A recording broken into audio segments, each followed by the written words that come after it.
right, cello and bass, you all have very, very similar parts, if not the same. So I don't have a bass here with me at home. We'll go over a lot of this in class, and this will also, I'll try to include a lot of the same information for both instruments in this, but I will be only playing cello. Again, it's the same rhythms and the same notes, they just might be displaced by an octave. So, you know, when the cello is playing this C, the bass might be playing this C. So it's very, very similar. Just, you know, keep up, and it's basically the same thing. So, starting off, we're in the key of G major. So if you're playing cello, you've got your G major scale.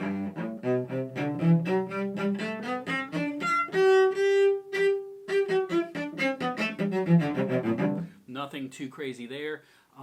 If you're on the A string, you've got second finger for cello. Same thing for bass. If you're on the A string, you've got second finger for C naturals. If you're on the D string, it is your standard positioning, so D, E, F sharp, and G. If you're on the G string, standard positioning. Bass, if you're going up to third position, you'll be using first finger on the G string, not second. There's no C sharps in the key signature. And then on the C string for the cellist, if you have anything, it's going to be an extension, but I don't think you have any F sharps in this, luckily enough. You might have some low Cs, but nothing too crazy. But for your information, got to have that C, F sharp there. Bass, you're going to have E, F sharp first finger, and then G second finger. Okay, so I got to make sure of those G naturals.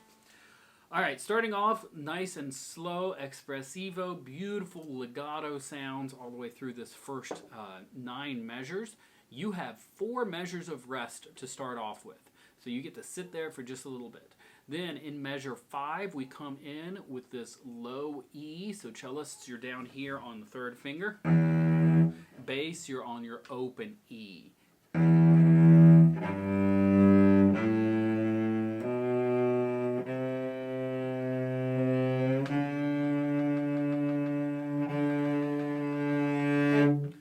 So we got a nice big open sounds all the way through there. Nothing crazy. Watch your slur, watch your dynamics. We'll work on a little bit of that in class, and we'll have to work on some of the intonation as well. When we get to measure 10, this is where the fun begins. Marcato, so accented, playful, light. It's that classic kind of Western sound. For you, it's just a lot of counting. So if you start at measure 10, you get 1, 2, 3, 4, 1, 2, 3, 4, and 1. Now, you see that V shape on some of those notes? That is a cap accent. That means play those more forcefully, louder than the other notes. So here we are at 10 again. You're going to play the first note very big. 1, 2, ready, and 2, 3, 4, 1, 2, 3, 4, and 1, 2, 3, 4, 1, 2, 3, and now you've got for cellists a double stop. We got to hear that low C. For bass, you're going G, G, C. Okay. So then we get a little change in our rhythm. 1, 2, 3, 4, and 1, 2, 3, 4, and 1, 2, 3, 4, 1, 2. 4, 1, 2, 4, 2, 4, 2, 4, 2, 2, 4, 2. Again, all about feeling that rhythm and having that counting going on in your head. Measure 26, we've got, again, back to the espressivo.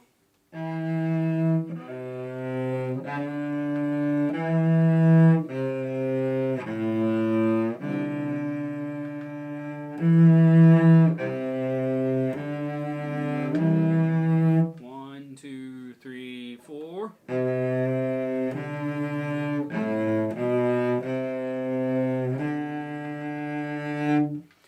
this is playing with dynamics and just making sure that we're really listening as much as possible. Now, cellists, you're probably seeing me shift around a little bit. It helps because if we'll hopefully be able to talk about this a little bit.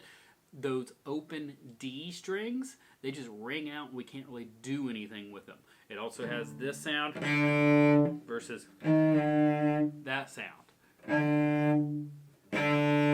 So one of them is very crass and just it goes right through, it cuts through, very projecting, which is a sound we need sometimes. But other times we want this more rounded sound, especially in expressive parts. We'll talk more about it, but that is just going up to third position where our first finger is on a C, then our third finger will be a D. Okay. Moving on, measure 36, we go back to this Marcato style, and this one is going to have the counting that we really have to focus on. We get 1, 2, 3, 4, and 1, 2, 3, and 4. 1, 2, 3, 4, and 1, 2, 3, and 4. We also have F naturals in this. So this is kind of playing around with the key signature a little bit. 2, 3, 4. 2. 2, 3, 4. 2. Page turn, and it just continues. 2. 2, 3, 4. 2. 2, 3, 4. 2, 3, 4. At measure 48, we get a FP, which stands for forte piano, and then there's a crescendo after it. So what we're going to do is we're going to start the note forte and then drop immediately down to piano.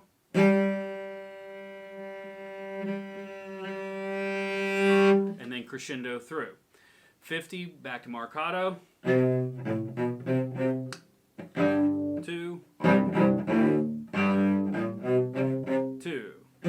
2. 1, 2, and 3, and 4. 1, 2, 3, and 4. 1, 2, and 3, and 4. 1, 2, 3, and 4.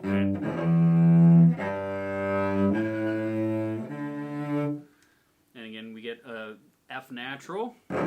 So a cellist, that is a fourth finger. Bass, that's going to be a first finger. Let me check that part real quick. Where is it? Bass, you're going to be sitting on a half position 1, so you got a lot of those F naturals right there. Let me check back a little bit. No, everything else is just a second finger on F natural, like in measure 47, 45, all of those. We have those F naturals.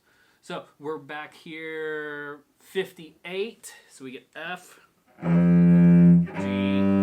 A, 2/4 measure, then a forte piano. And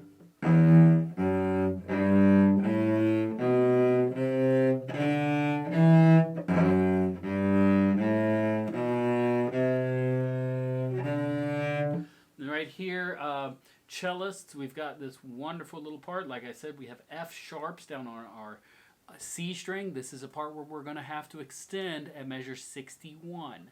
So we have E, which I'm going to play with the second finger, F sharp, which is fourth finger, then G, A, B, C, D, E, drop back down, F sharp.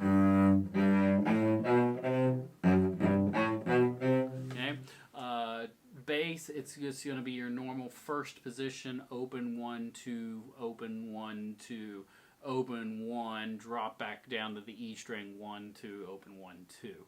Nothing crazy there, just F sharps. 2, 4, 2, 68, forte piano, 2, 3, lift, reset at the frog. Okay. This piece is really not overly difficult for the cello and bass. It's just making sure that we're pumping out enough volume to support the rest of the parts. Because all of these are hits. They just got to punch through everything that's going on in the violin and viola land. and really be heard and felt. So keep working on this. If you have questions, let me know. And a lot of these things we'll be going through in class, but hopefully this video will help you and give you some things to practice with.